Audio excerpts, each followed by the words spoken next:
My name is Tori Young. I'm 52 years old.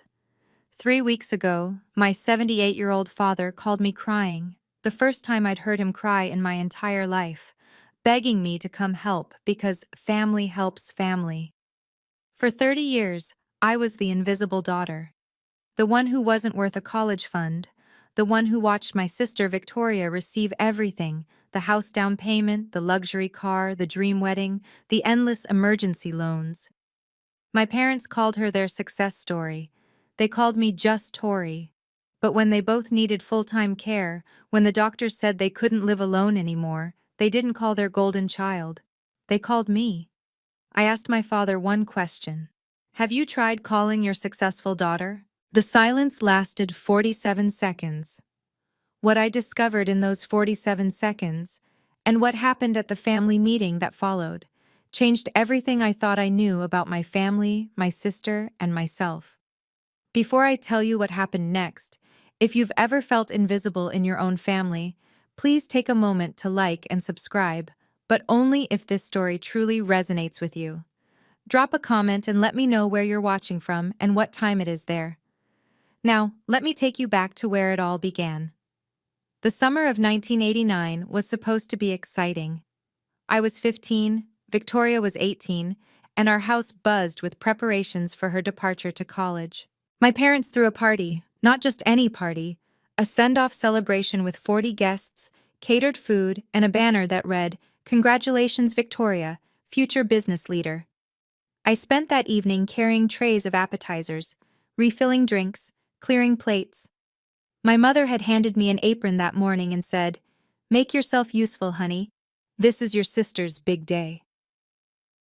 I didn't sit at the main table.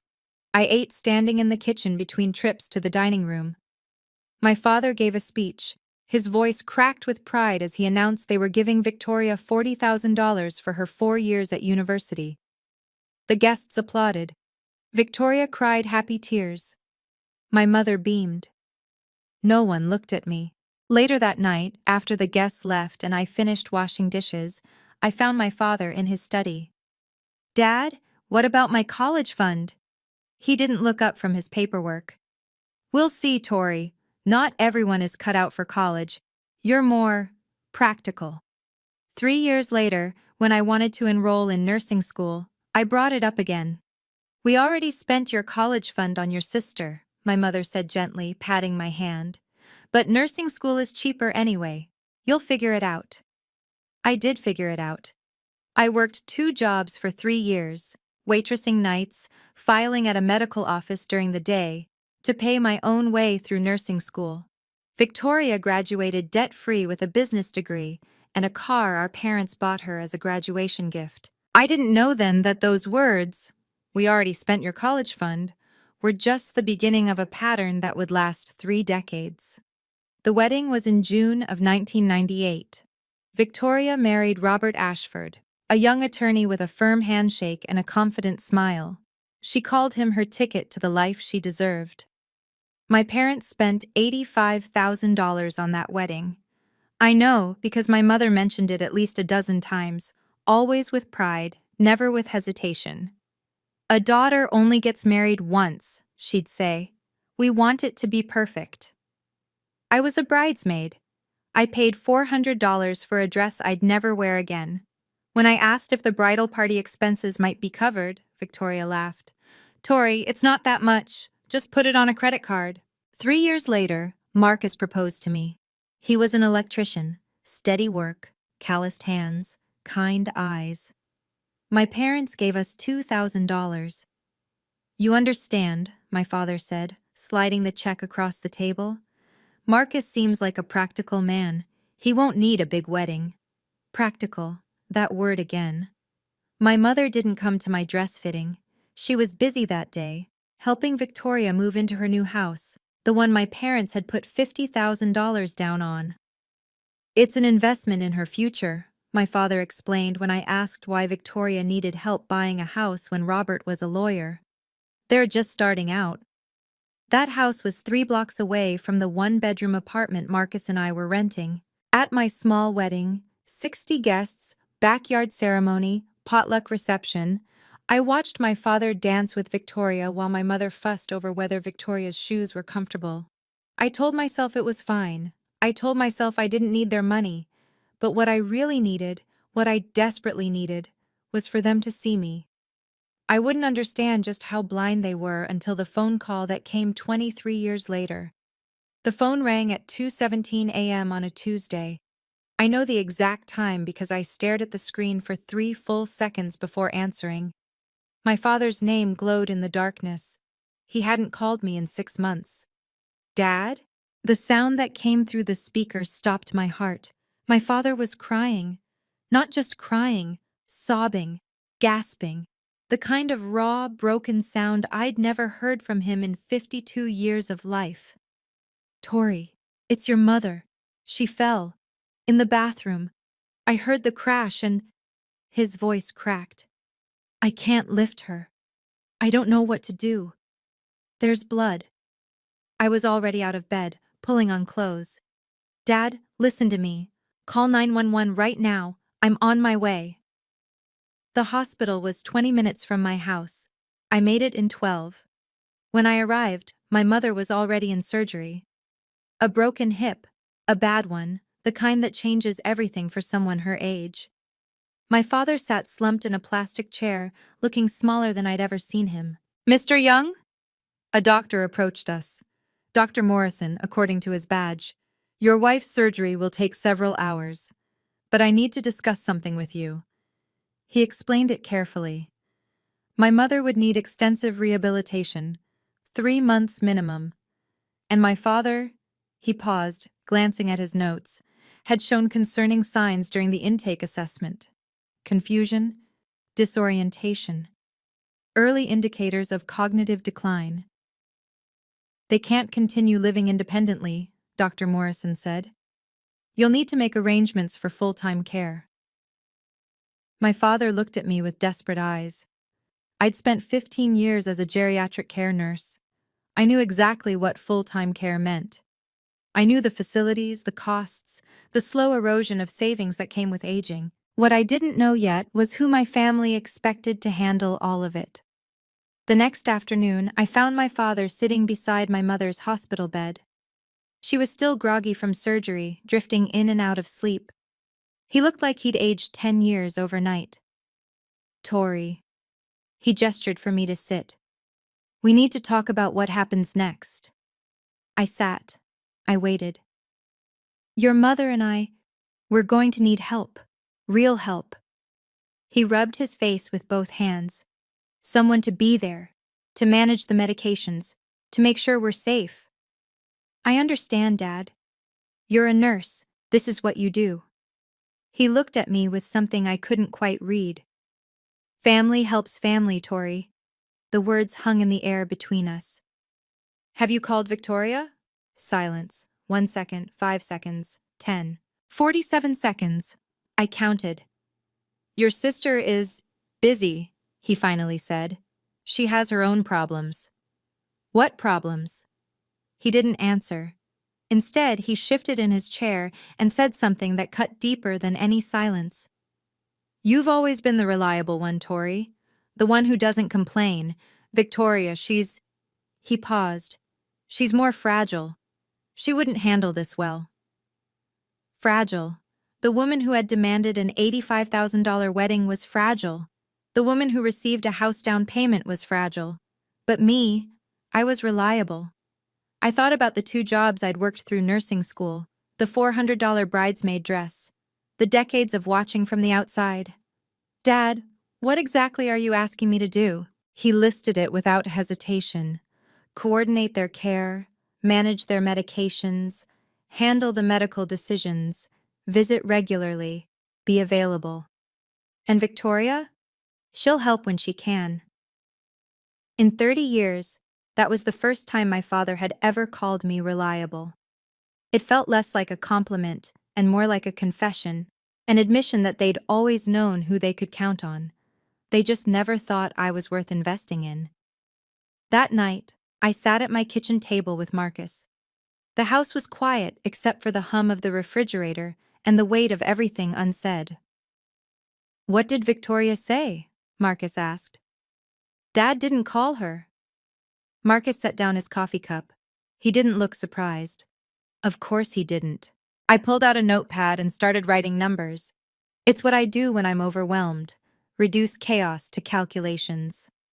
Full-time caregiving meant quitting my job or cutting my hours drastically. That was $65,000 a year, gone. Professional in-home care ran $8,000 to $12,000 monthly. Assisted living facilities weren't much better. Their savings? Marcus asked. Maybe enough for 18 months, 2 years if we're careful. And if Victoria doesn't help? I didn't answer. I didn't need to. Marcus reached across the table and took my hand. His palms were rough from years of electrical work, but his grip was gentle. You've been saying yes to people who never see you, he said quietly. Maybe it's time to ask them why. I thought about every yes I'd given over 30 years. Yes to working through nursing school alone. Yes to a small wedding because we were practical. Yes to being overlooked at every holiday, every milestone, every family gathering where Victoria stood in the spotlight. What if I say yes again? I whispered. What if I just do what they expect? Then nothing changes. Marcus squeezed my hand. You'll disappear a little more every day, and they'll never even notice. He didn't tell me what to do. He never did. He just held my hand and said, whatever you decide, I'm here. But you deserve to be more than their backup plan. The next morning, I did something I'd never done in 30 years. I called Victoria myself. She answered on the 6th ring. Her voice was thick with sleep even though it was 9 in the morning. Hello? Victoria, it's Tori. A pause, a yawn. What time is it? 9. Mom fell. She's in the hospital. What? Suddenly she sounded more alert. When did this happen? 2 days ago. 2 days? Why didn't anyone call me? Dad said you were busy. Silence stretched between us. I heard rustling, sheets maybe, a door closing. I am busy, Tori. I have things going on. Mom needs surgery. She broke her hip. Dad's showing signs of cognitive decline. They need full-time care now. So what do you want me to do about it? The question hit me like ice water. Help. Share the responsibility. She sighed, long and heavy. You know I'm not good at that stuff. What stuff? Taking care of our parents? The medical things, the organizing, that's your world, Tori. It doesn't have to be just my world. Look, her voice hardened. You're the nurse. This is literally your job. You know how to handle old people. Old people, our parents. Victoria, they need money too. Care facilities cost thousands every month. I don't have money right now. You have the house, the one Mom and Dad bought for you. Dead silence. Victoria, I don't have that house anymore. What do you mean? I sold it 3 years ago, after the divorce. I felt the floor shift beneath me. The house my parents had sacrificed $50,000 to secure. Gone. And the money from the sale? That's none of your business. In 15 years of being a nurse, no one had ever made my profession feel so small. But it wasn't the dismissal that stung most. It was the absolute certainty in her voice that this was my problem to solve. Victoria, I need you to explain this to me. Explain what? My finances to you? If you can't contribute, I need to understand why. Another long sigh. I heard something in the background. A man's voice, muffled. She covered the phone, spoke to someone, then came back. Fine. You want the truth? I'm drowning, okay? Drowning how? Credit cards, living expenses. Robert cleaned me out in the divorce. I had to sell the house just to survive. How much debt? She laughed, bitter, sharp. $89,000. I sat down, hard. 89,000? Don't judge me, Tori. I'm not judging. I'm trying to understand. No, you're doing what you always do, looking down at me from your perfect little life. looking down at her. The words made no sense. I'd spent 30 years looking up at Victoria, the successful one, the golden child, the daughter worth investing in. My perfect little life? I kept my voice steady. I worked 2 jobs to pay for nursing school. But you didn't have to live up to anything, because they never expected anything from me. Exactly! She sounded almost triumphant. No expectations, no disappointments. You got to just be you. I had to be everything. Victoria, our mother is lying in a hospital bed right now. And you'll handle it. You always do. That's not fair. Fair? She laughed again, but this time it cracked at the edges. Since when has anything in this family been fair? For one moment, I heard something underneath her defensiveness. Something that sounded almost like pain. But before I could respond, she cut in. I'll try to visit when I can. But don't expect me to move back or write checks I can't cash. The line went dead. I stared at my phone, looking down on her. The words echoed. And I realized Victoria wasn't the successful one. She was the one who'd learned how to fail without consequences. I called her back. She didn't answer the first time, or the second. On the third try, she picked up with an exhausted groan. What now, Tori? We weren't finished. I think we were. No, you said I looked down on you. I need to understand that. I don't have time for therapy with my little sister. Victoria, for 30 years you got everything. The money, the attention, the house, the car, the wedding. And somehow you've convinced yourself that I had it easier? You did. Her voice was flat, certain. You married Marcus, simple job, simple life, no one watching, no one expecting you to be extraordinary. I expected myself to be extraordinary. I just didn't need an audience. That's easy to say when what? When I'm paying my own mortgage? When I have retirement savings? When I'm not $89,000 in debt? Silence. That was cruel, Tori. It was the truth. More silence. I could hear her breathing, ragged, uneven. You want me to say I'm sorry? She finally asked. For taking what they offered? For being the daughter they wanted to give to? I want you to show up. For once in your life, I want you to take responsibility. I can't fix this. I'm not asking you to fix it. I'm asking you to help. Same thing. It's not. She was quiet for a long moment. When she spoke again, her voice was smaller, almost young. I don't know how to be what everyone needs, Tori. Then learn. We all had to. The call ended. This time, I was the one who hung up.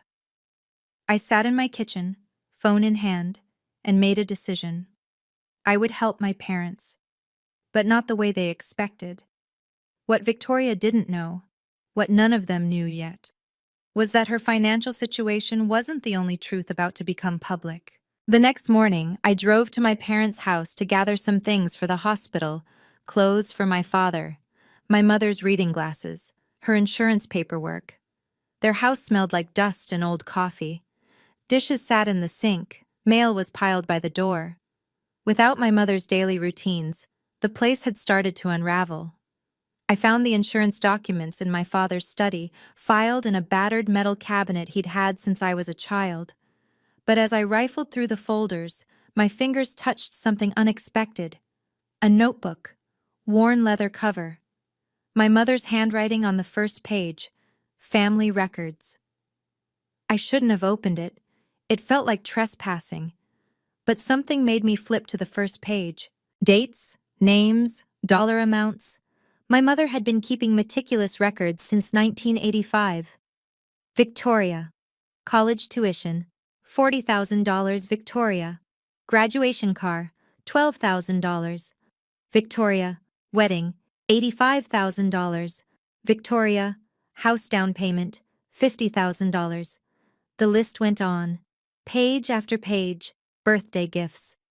Emergency loans that were never repaid. A vacation to Europe. A new wardrobe for a job interview. Dental work. Credit card payments. I flipped to my section. Tori. Wedding gift, $2,000. Tori, baby shower, $300. Tori, kitchen appliances, Christmas 1998, $400. 4 pages for Victoria, half a page for me. I did the math in my head, then double-checked it. The numbers couldn't be right, but they were. The final entry was dated 3 months ago in my mother's shaky handwriting. Victoria called. Needs $15,000. Emergency. Harold says no more. I don't know what to do. 15,000 more. After everything. I photographed each page with my phone. My hands were trembling, but my mind was clear. My mother had been tracking every penny for 40 years. She knew exactly what they'd given, and to whom. The only question was whether she'd ever let herself see what those numbers really meant. I kept searching. Behind the insurance folder, I found their financial statements, bank records, investment accounts, the architecture of my parents' retirement. What I discovered made my stomach drop. Their savings account held $127,000. That sounded like a lot until I calculated what full-time care actually cost. I pulled out more papers, withdrawal records going back 10 years. Every few months, another chunk disappeared. 5,000 here, 10,000 there, 20,000 in one devastating swoop. The pattern was clear. Over the past decade, my parents had withdrawn more than $200,000. Almost all of it had gone to Victoria. Money for the divorce, money for starting over, money that was now buried under $89,000 of credit card debt.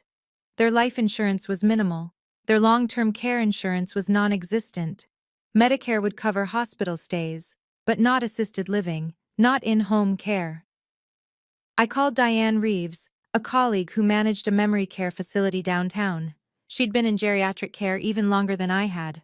Their finances? She asked after I explained. Maybe $130,000 total.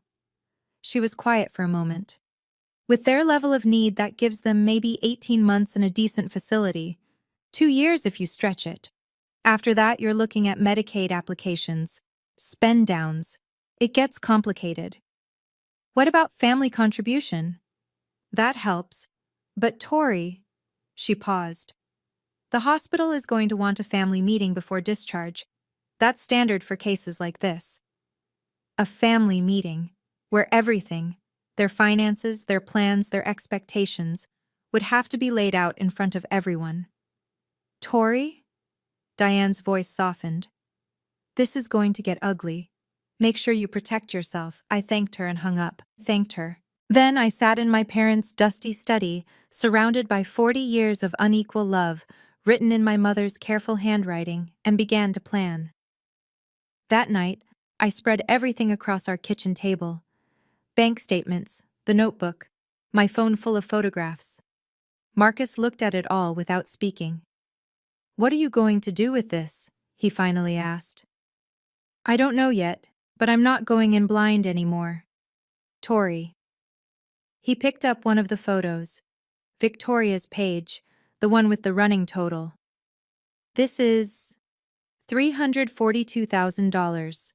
Over 40 years. He set it down. And you? 7,400. Neither of us spoke. The numbers said everything. I spent the next hour scanning the most important pages, creating digital backups. Then I called Thomas Bradley, an elder care attorney Marcus knew from a job site years ago. Family meetings at hospitals are standard, Thomas explained. They're meant to clarify responsibilities before discharge. Nothing you say there is legally binding. Can they force Victoria to contribute? Legally? No. Adult children aren't obligated to pay for parents' care unless they've signed something. But socially, morally, he paused. That's a different story. What do you mean? Hospitals document these meetings. Social workers take notes. If one family member makes promises and doesn't follow through, that goes on record. It can affect how facilities view the family, how payment plans get structured. So it matters. It matters a lot. I thanked him and hung up. The family meeting was scheduled for Thursday, 4 days away. I had one more call to make. Victoria's phone rang 5 times before going to voicemail. I left a message, keeping my voice even. Victoria, there's a family meeting at the hospital on Thursday, 10 a.m. You need to be there even if it's by video call. I paused. Don't make me explain why. I wasn't planning revenge. I wasn't planning a confrontation. I was planning clarity. After 30 years, I just wanted everyone to see the truth. Now, before I tell you what happened at that family meeting, I'm curious about something. If you were in my shoes, would you have shared what you found in that notebook, or would you have kept it to yourself? Type share or silent in the comments. I really want to know. And if you're still with me, please give this video a quick like. It helps more people find these stories. Okay, back to what happened next. Thursday morning, 10 a.m., the hospital's family conference room. The space was aggressively neutral: beige walls, fluorescent lights, a long rectangular table with uncomfortable chairs, a large TV screen mounted on one wall for video calls. The kind of room where difficult decisions are made under harsh lighting. Marcus sat beside me, his hand resting near mine on the table. He'd taken the day off work without me asking. My father arrived pushing my mother in a wheelchair. She looked smaller than I remembered, fragile in her hospital gown, but her eyes were alert, more alert than they'd been in days. Dr. Morrison came in with a folder thick with papers. Behind him was Rachel Smith, the hospital social worker, a composed woman in her 40s with kind eyes and a clipboard. "We're just waiting for one more," Rachel said, glancing at the screen. The TV flickered to life. Victoria appeared, perfectly made up, sitting in what looked like an elegant living room, cream-colored walls, fresh flowers on a side table. Her new husband Brandon hovered in the background. "Can everyone hear me?" Victoria asked, adjusting her camera angle. "Loud and clear," Rachel confirmed.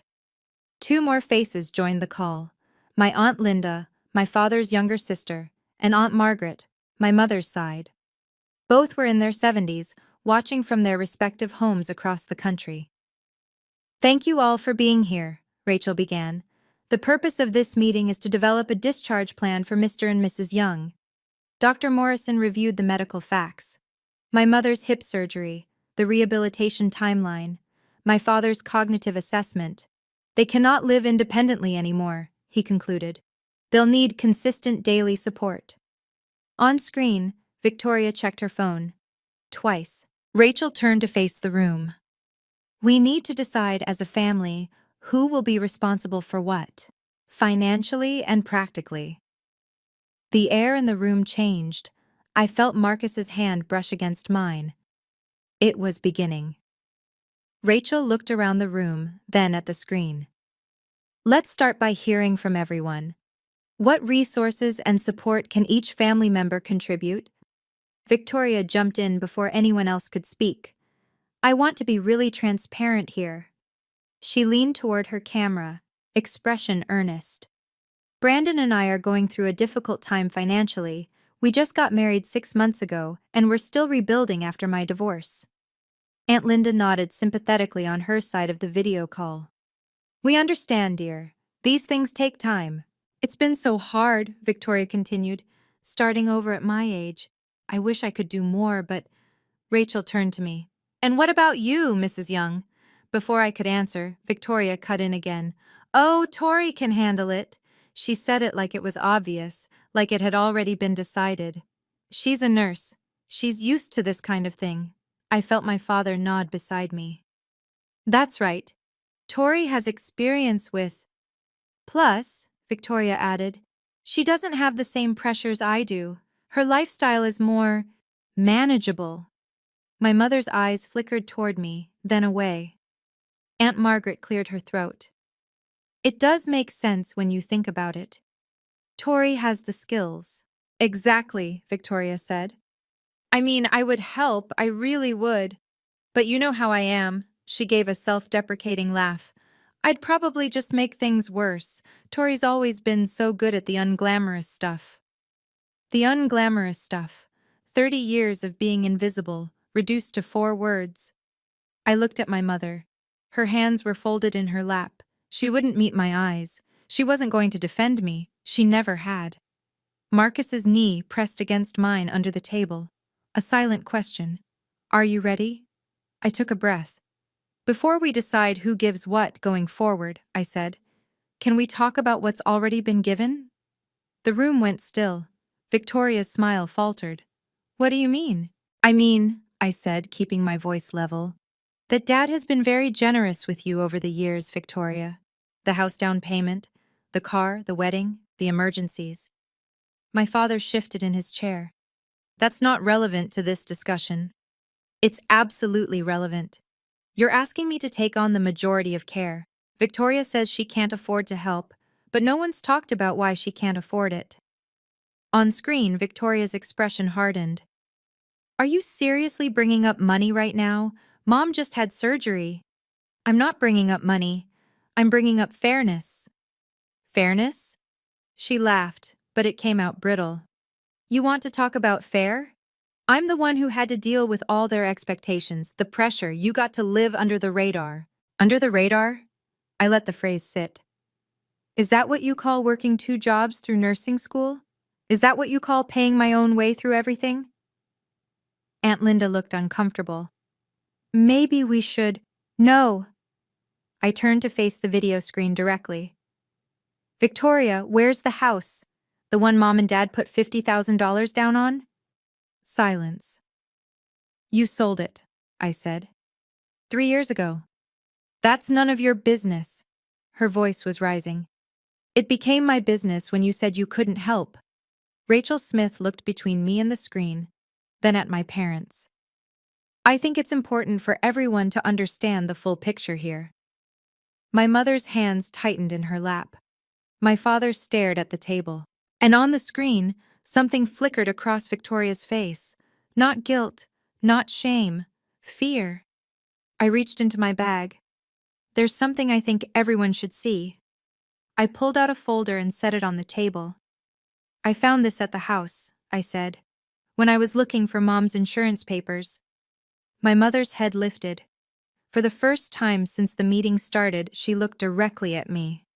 This is Mom's handwriting. I opened the folder to reveal photocopied pages. She's been keeping records of every financial gift to her children since 1985. I passed a copy to Rachel Smith.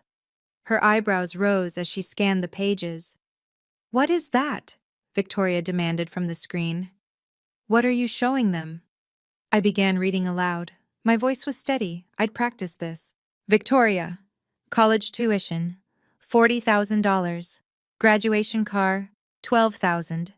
Wedding, $85,000. House down payment, $50,000. Between 1989 and last year, various emergency loans totaling $155,000. The numbers filled the room like stones dropping into water. In total, I said, over 40 years, Victoria has received approximately $342,000. Aunt Margaret gasped softly on screen. Aunt Linda's hand covered her mouth. And what does it say for you? Rachel asked gently. I turned to my section. Half a page. $7,400. Total. Victoria was shaking her head. Those are lies. Mom would never… I wrote that, Victoria. Every head turned toward my mother. Her voice was thin, trembling, but clear. I wrote all of it. Every penny, every date. She looked at the camera where Victoria's face had gone pale. It's all true. My father stared at the papers like he was seeing them for the first time. Maybe he was. Maybe he'd let my mother handle the details while he convinced himself it was all fair. The shame on his face told me he couldn't hide from the math anymore. No one could. This is insane, Victoria's voice pitched higher. You kept a ledger? Like were accounts to be balanced? My mother flinched but didn't look away from the screen. That money was for emergencies, Victoria continued, for opportunities. You never needed it, Tori. You were always fine on your own. I was fine because I had to be. You chose that life. Did I? I kept my voice low, controlled. Or was it chosen for me? Rachel Smith was taking notes, her pen moving steadily across her clipboard. Let's stay focused on, she began. No. Victoria cut her off. I want to know what Tori thinks she's proving. That she's the martyr? The saint who suffered in silence? I'm not proving anything. I'm showing the truth. The truth is that I had more potential. I had more opportunities. That's why they invested in me. And how did those investments pay off, Victoria? She went still. You sold the house, I said. The one they bought you. You lost it. I didn't lose anything. I made a financial decision. You made a decision that left you $89,000 in credit card debt. Brandon shifted uncomfortably behind Victoria. Aunt Linda looked away. You have no right, Victoria started. I have every right. You're telling this family you can't contribute to our parents' care. I'm explaining why. I didn't raise my voice. I didn't need to. $342,000 and you can't spare $200 a month? Victoria's eyes glistened. For a moment she looked young, lost. You're trying to humiliate me. No. I shook my head slowly. I'm trying to tell the truth. For the first time in 30 years, I'm just telling the truth. The room was silent. My mother was crying quietly. And my father. My father couldn't look at anyone at all. Rachel Smith set down her pen. I think we need to pause and acknowledge what we've heard here. There's clearly a significant history that's affecting this conversation. I nodded. I'm not trying to punish anyone. I'm trying to be fair. Fair, Victoria muttered on screen. Yes. Fair. I turned to face the whole room. Let me tell you what I have. I listed it simply. No pride, just facts. Marcus and I own our home. We paid off the mortgage last year. We have retirement savings we've built over 25 years. I have 15 years of experience in geriatric care. I know the system. I know the facilities. I know what mom and dad actually need. I paused. I can help. I have the skills, the resources, and honestly, the heart to help. But I won't do it as the invisible backup plan anymore. Aunt Margaret spoke up, her voice thick with emotion. Tori, we had no idea things were this unequal. No one asked. The words weren't accusatory. They were just true. My father cleared his throat. When he spoke, his voice was rough, broken. We did what we thought was best. Victoria always seemed to need more. She needed more because you taught her she deserved more. I looked at him, really looked at him. And you taught me to expect less, so I learned to build everything myself. My mother reached out and gripped my father's hand. Her lips were trembling. I'm sorry, she whispered. I thought Victoria needed it more. I thought you'd always be okay. I wasn't always okay, Mom. My voice cracked for the first time. I just learned not to ask. The silence that followed felt like something breaking open. And in that breaking, something shifted. I love you both, I said quietly. But love doesn't mean I have to erase myself. Rachel Smith leaned forward, her voice professionally calm. I think it's clear there's a lot of history here. But my job is to make sure Mr. and Mrs. Young have a safe discharge plan. She pulled out a printed sheet, a list of options. Let me walk through what we're looking at. Option 1, family provides direct care. That means someone is present 24/7, managing medications, meals, mobility. She looked around the room. No one volunteered. Option 2, assisted living facility. With their needs, you're looking at $6,000 to $10,000 per month. My father inhaled sharply. Option 3, in-home care with professional nurses, $4,000 to $8,000 monthly depending on hours. And their savings? Rachel asked, looking at me. Around $130,000. So options 2 or 3 would be sustainable for roughly 12 to 18 months. After that, a Medicaid application would need to begin. That's a process. Victoria spoke up, her voice smaller now. What about the house they're living in now? Could that be sold? My father looked like he'd been slapped. You want us to sell our house? I'm just asking about options. That house is their security, I said. Their home of 45 years, the place where they raised us. I know what it is, Tori. Then you know it's not an ATM. Victoria's jaw tightened. That's not what I meant. Isn't it? I kept my voice even. The difference between us, Victoria, is this. I'm trying to figure out how to help them keep what they have. You're already calculating what's left to take. Brandon put his hand on Victoria's shoulder. She shrugged it off. This is unfair, she said. You're making me the villain. I'm not making you anything. I'm asking you to show up. On screen, Victoria opened her mouth to respond. And then she said something that changed everything. Okay, I need to pause here because what Victoria said next, I still can't believe she said it in front of everyone. Before I continue, I have a question. Who do you think should be responsible for caring for aging parents? The child who received everything, or the child who was self-sufficient? Tell me in the comments. I really want to hear your perspective. Now here's what she said. You know what? Victoria's voice was shaking now. Fine. You want to play this game, Tori? Let's play. She leaned into her camera, face flushed.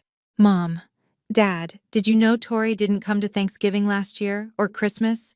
She's been pulling away from this family for years. She barely calls, barely visits. My father frowned. My mother looked confused.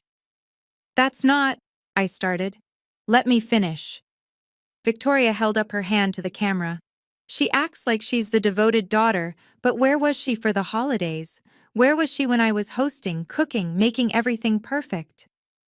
I waited until she was done. Then I spoke calmly. I didn't come because I wasn't invited. That's ridiculous. You hosted both holidays at your house. I never received an invitation. I assumed I wasn't welcome. Victoria sputtered. Of course you were welcome. You just… Actually, Aunt Margaret interrupted, her face troubled on screen. I remember asking about Tori at Thanksgiving. Victoria, you said she was doing her own thing this year. The color drained from Victoria's face. You're misremembering. I'm not. Aunt Margaret's voice was firm. I asked specifically. I thought it was strange Tori wasn't there. My mother turned to look at Victoria on the screen. You told me Tori was busy. You said she had to work. She probably did. I wasn't working. I kept my voice steady. I was home, waiting for a call that never came. The room was silent. Even Rachel had stopped writing. Victoria had tried to make me look like the absent daughter. Instead, she'd revealed she was the one who'd kept me away. I didn't need to accuse her. She'd accused herself. Victoria's voice faltered. That's not how I remember it. It's how I remember it, Aunt Margaret said quietly. It's how I remember it too. I stood up, not dramatically, just to stretch my back, to feel my own feet on the ground. Here's what I'm willing to do. Everyone watched. Victoria on the screen, my parents, Rachel with her clipboard, Marcus beside me, solid and quiet. 1. I will help coordinate Mom and Dad's care. I have the expertise. I know the system. I can do that. Rachel nodded, making a note. 2. Marcus and I will contribute $1,500 per month toward their care costs. My father looked up sharply. That was real money, money I was offering freely. 3. I will visit twice a week. I'll manage their medications and be the point of contact for medical decisions. I let that settle.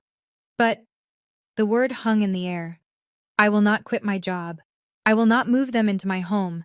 And I will not pretend this is fair if I'm the only one contributing. I looked directly at the screen. Victoria, that means you need to find a way to help.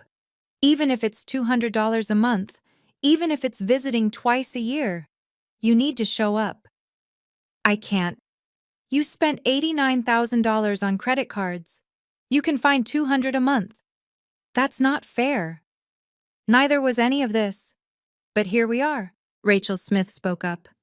These seem like reasonable starting points for a care plan. Victoria, can you commit to any level of financial contribution? The silence stretched. Brandon whispered something to Victoria. She shook her head, then sighed heavily. I'll see what I can do. I'm not asking for equal, I said. I'm asking for something, anything, because nothing is not acceptable anymore. Victoria didn't respond, but she didn't argue either.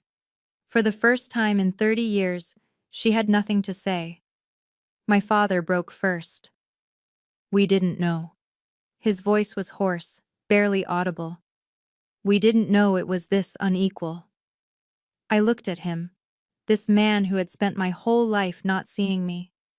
Yes, you did, Dad. Mom wrote it all down. My mother's shoulders were shaking. Tears ran down her cheeks, cutting tracks through her powder. I'm sorry. The words came out choked.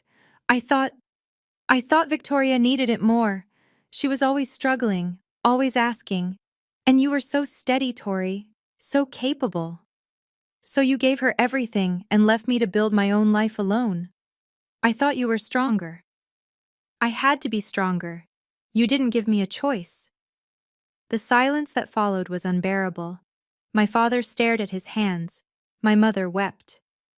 On screen, Victoria had gone quiet, not from strategy, but from something that looked almost like shock. So that's it? Victoria finally said, her voice small. I'm the villain now? The bad daughter? I shook my head slowly. You're not a villain, Victoria. You're my sister. But you've spent 30 years being protected from consequences. This is what consequences look like. Aunt Linda spoke up softly. Victoria, maybe Tori has a point. I don't need you to defend her. Brandon's voice came through, quiet, firm. Victoria, we should talk about this later, at home. Victoria looked away from the camera, jaw tight. My mother reached out and took my hand. Her fingers were cold, fragile as bird bones. Forgive me, Tori, please. I looked at her, this woman who had counted every dollar for 40 years, but never counted what it cost me. I love you, Mom. My voice broke. I just needed you to see me. Finally. She squeezed my hand and nodded. I see you, she whispered. I see you now. The video call ended abruptly. Victoria's face disappeared from the screen without a goodbye. The room felt emptier afterward, hollowed out by everything that had been said. Rachel Smith gathered her papers, professional composure intact. I'll send everyone a summary of what we discussed today. The agreed contributions, the tentative care plan, next steps. She paused at the door. Family meetings are rarely easy, but honest ones tend to lead to better outcomes. She looked at me. You handled this well, Mrs. Young. I nodded. I didn't feel like I'd handled anything. I felt scraped raw. Dr. Morrison shook my father's hand and left. The Zoom boxes with my aunts winked out one by one. Aunt Margaret with a small wave. Aunt Linda with tears in her eyes. Then it was just us. My parents, Marcus, and me. My father sat motionless. He hadn't spoken since his attempt at apology. Harold, my mother's voice was gentle. Say something. He looked at me. His eyes were red. I don't know what to say. You don't have to say anything right now, Dad. Marcus helped me gather our things. As we headed for the door, my phone buzzed. A text from Aunt Linda. I had no idea things were this bad. Your father and I need to talk. I'm proud of you, Tori. Then another, from Aunt Margaret. Victoria is upset, but she needed to hear this. We all did. In 30 years, no one in my extended family had ever said they were proud of me. Marcus put his arm around my shoulders as we walked to the car. You didn't lose your cool once, he said. I didn't need to. I leaned into him, exhausted. The truth was cool enough. But even as I said it, I knew this wasn't over. The real aftermath was just beginning. 1 week after the meeting, pieces started falling into place. My mother transferred to a rehabilitation facility, a good one, 20 minutes from my house. Her hip was healing. The physical therapists were cautiously optimistic. My father stayed with Aunt Linda temporarily. Her house had a guest room on the ground floor, and she insisted. Harold needs time to think, she told me on the phone, and honestly, so do I. I spent hours coordinating with Diane, researching facilities, comparing costs. We found an assisted living community that could accommodate both of my parents eventually, a place with memory care support, in case my father's cognitive decline progressed. The cost? $7,200 per month. I'd already committed $1,500. My parents' savings could cover $4,500. That left $1,200. On Thursday, my father called me. I talked to your sister. And? She'll send money every month. $1,200. He paused. She didn't want to talk long, but she agreed. $1,200, not much, considering everything, but $1,200 more than I'd expected. And visits? She said she'd try. Trying. It wasn't a promise, it wasn't an apology, but it was something. Dad, I braced myself. I need to know something. Did you really not see how unequal things were? Silence on the line. Then, I told myself it was different. Victoria had opportunities. You had. He stopped, started again. I didn't see you, Tori. All these years, I didn't let myself see you. Why not? Because if I saw you, I'd have to see what I'd done, and I wasn't ready. Are you ready now? His voice cracked. I'm sorry. I'm so sorry. 4 words. 30 years late, but they were the first real ones he'd ever given me. 2 weeks after the hospital meeting, my phone buzzed with an unexpected notification. Victoria. I stared at her name on my screen for a long moment before opening the message. I'm sending the first payment today. Brandon helped me set up a plan to manage my debt. I'm going to try. I read it 3 times, then I called Marcus into the kitchen. What do you think? I showed him the screen. He read it, face neutral. What do you want to say? I want to believe her. Then tell her that. I typed slowly, deleting and rewriting twice before landing on something true. Thank you, Victoria. That means a lot. I know this isn't easy. Her response came quickly. It's not, but you were right. I can't keep running from things. I waited. The 3 dots appeared, disappeared, appeared again. I don't know how to be different, but I'm trying. No apology. Not yet. Maybe never. But acknowledgement, real acknowledgement, was more than I'd had in decades. I typed, maybe we can visit Mom together next month? The pause before her answer stretched long enough that I thought she wouldn't respond. Maybe. Let me figure some things out first. It wasn't reconciliation. It wasn't forgiveness. It was 2 sisters trying to find a new language after 30 years of speaking different ones. Marcus looked over my shoulder at the exchange. Progress? Maybe. Or maybe she's just tired of fighting. Could be both. I set down my phone. Through the kitchen window, the sun was setting, orange and pink bleeding into purple. Victoria might never truly change. She might never apologize.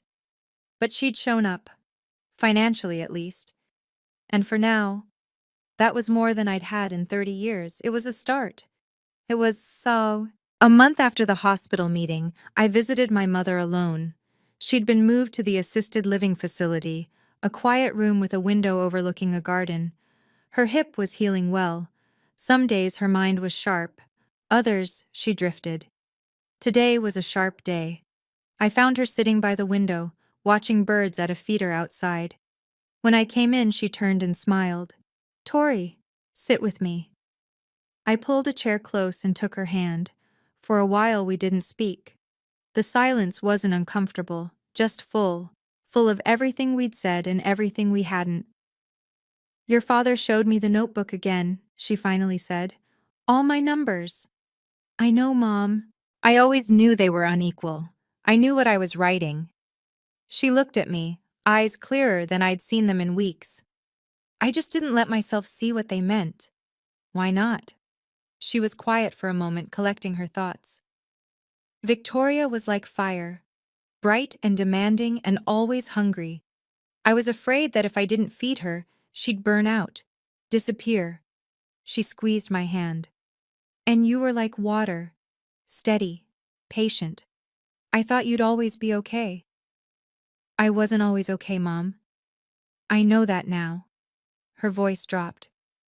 I know. Then why didn't you ever? Because it was easier to believe you didn't need me. Because needing me would mean I had failed you. Tears gathered in her eyes. And I had failed you, I just couldn't admit it. I didn't say it was okay. It wasn't.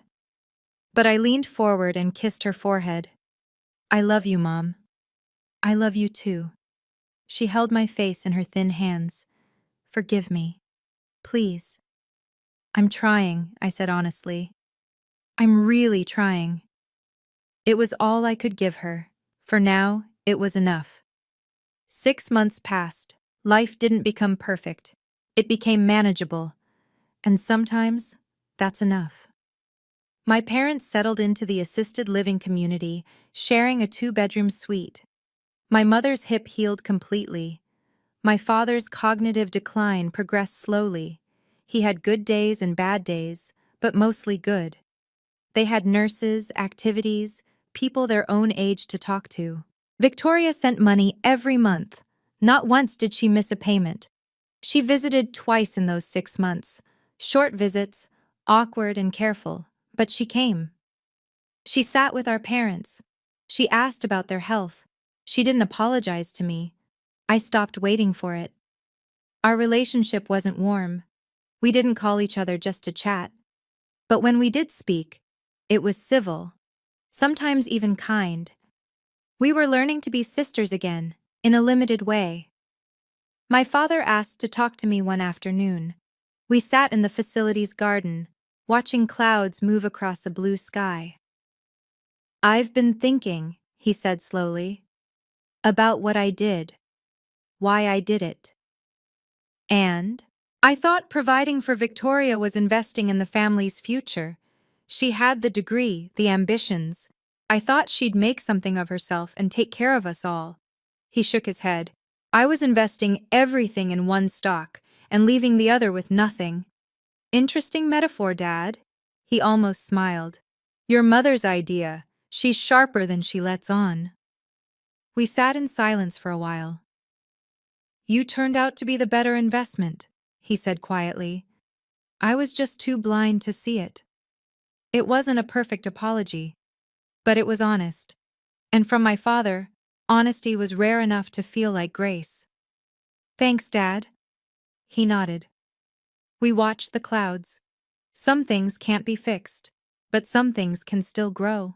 Late summer, a warm evening. Marcus and I sat on our back porch watching fireflies blink across the yard. The house was quiet. Our daughter had called earlier. She was doing well, thriving at her job across the country. Marcus had grilled steaks. I'd made my mother's potato salad recipe.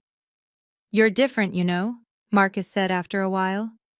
Good different or bad different? Lighter. He reached over and took my hand. Like you finally put down something heavy. I thought about that. 30 years I'd carried a question. Why am I not enough? I didn't ask it anymore. Not because I'd found an answer, but because the question had stopped mattering. I think I finally stopped trying to prove anything, I said. About time. I laughed, a real laugh surprised out of me. We sat in comfortable silence. The fireflies drifted. The stars emerged, one by one. Marcus? Thank you for never making me feel like I had to prove anything to you. He squeezed my hand. You never did. I always knew who you were. Even when I didn't? Especially then. I leaned my head on his shoulder. This man who had loved me quietly for 25 years, who had never asked me to be smaller, who had held my hand through hospital meetings and family revelations and everything that came after. He taught me something my parents never did, that being loved shouldn't feel like an audition. I'm grateful, I said, for this, for us. Me too. We didn't need to say more. The fireflies said it for us, small lights in the darkness, steady and persistent. Like water, my mother had said. Steady, patient. Maybe that wasn't such a bad thing to be after all. Looking back now, I can see what I learned. It took 30 years of silence and one hospital meeting to understand these truths. Setting boundaries isn't rejection. It's self-preservation. I spent decades saying yes to people who never asked what I needed. Learning to say, "not like this," wasn't cruelty. It was clarity. The truth may hurt in the moment, but silence hurts for a lifetime. I could have kept that notebook to myself. I could have swallowed my words at the family meeting, like I'd swallowed them for years. But every time I stayed quiet, I lost a piece of myself. Speaking up was terrifying. It was also the only way to get free. You don't need anyone's apology to start healing. Victoria hasn't apologized. She may never apologize. For a long time, I thought I needed those words to move forward. But I was wrong. Her apology is about her conscience. My healing is about my life. They don't have to be connected. I have new rules now, new boundaries. They're not complicated. I will help my family, but I will not sacrifice myself. I will speak truth, even when it's uncomfortable. I will not accept being invisible just to feel accepted. Victoria may never truly change. My parents may not live long enough to repair everything that was broken. But I've changed. I see myself clearly now. I know my worth, not because someone finally acknowledged it, but because I stopped waiting for permission to claim it. The reliable one, my father called me. The practical one. The one who doesn't complain. He meant it as a description of someone lesser, someone who didn't need attention or investment. But I know the truth now. Being reliable isn't a consolation prize. It's a superpower. And I finally learned how to use it. If you've made it this far, if you're still here after hearing my story, I want to tell you something. You don't have to wait 30 years to be seen. I did. I waited for my parents to notice me, to value me, to choose me the way they chose my sister. I waited for an acknowledgement that never came, until I stopped waiting and started speaking. If you recognize yourself in my story, if you're the overlooked one, the backup plan, the child who was always fine because no one bothered to check, please hear me. You can speak up. You can set boundaries. You can demand fairness without demanding revenge, and you don't need their apology to start healing. Their apology is about them. Your healing is about you. My father asked me once, years ago, why I didn't become a doctor like he'd hoped Victoria would. I told him, because I chose to help people who have time left instead of impressing people who never had time for me. He didn't have a response back then, but after everything that happened, after the hospital meeting, after the truth came out, after 6 months of rebuilding, he told me something different. I should have been proud of you all along, he said. I should have seen who you were. And then he listened, really listened, for the first time. That's what 47 seconds of silence eventually became. A conversation. An imperfect one. A beginning. I used to think my story was about being invisible. Now I know it's about becoming visible. To myself, first. To everyone else, second. 47 seconds of silence changed my life. What will your moment of truth sound like? When will you stop waiting and start speaking? The answer is yours to find. I hope you find it soon. Thank you for staying with me through this entire story.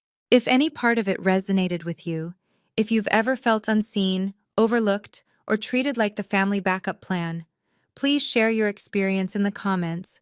I read every single one. And if this story helped you, please like, subscribe, and check out the video in the description. It's another story about standing up when everyone expected you to stay quiet. Remember, you deserve to be more than someone's reliable option. You deserve to be seen. I'll see you in the next one.